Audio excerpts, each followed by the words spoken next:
दुर्बलता एक पाप। जो व्यक्ति कौन सी विशेष दिगरे जदि महत्व प्राप्त होगा चाहे तेबे से सही इच्छित मार्ग सकाशे शक्ति संपादन करने उचित। प्रकृत निष्ठा और निरंतर प्रयत्न ए दुईटी महान साधना द्वारा भगवती शक्ति को प्रसन्न करी इच्छित वरदान लाभ करा जाई पारे। आपण आपणकर जो जीवन उद्देश्य प्रस्तुत करिसेंती ताहाकु पूरण करिबा पई मन प्राण दे लागि जांतु।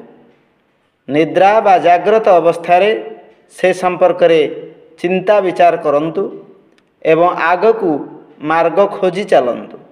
परिश्रम परिश्रम परिश्रम आपणक स्वभाव रे शामिल हेबा उचित। मन रखंतु आपणकर जहाँ भी मनोरथ रही ताहा शक्ति द्वारा ही पूर्ण हो पारे।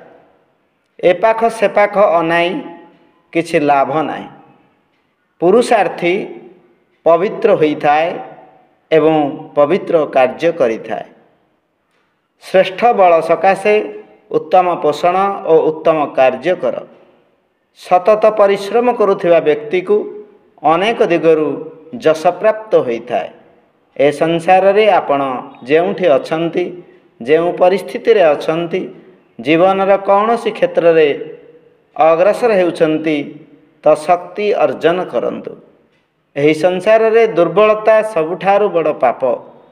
दुर्बल को समस्ते निजर अधीन करी रखि थांती। दुर्बल सर्वत्र नारकीय जंत्रणा भोगी थाए। हे समर्थ परम दृढ़ परमेश्वर मते दृढ़ करि दियो जद्वारा मु तुम संदर्शन रे तुम दृष्टि रे चिरकाल पर्यंत बंची रही थेबी। तुमर सम्यक दर्शन रे मु दीर्घायु पर्यंत बंची रहिबी। अखंड ज्योति जनवरी 1957। विचार क्रांति दूत यूट्यूब ओडिया चैनल को सब्सक्राइब करिया सह परवर्ती वीडियो प्राप्त करिया पई बेल आइकन दबांतु एवं विचार क्रांति दूत ओडिया फेसबुक पेज सह जोड़ी हुंतु। धन्यवाद।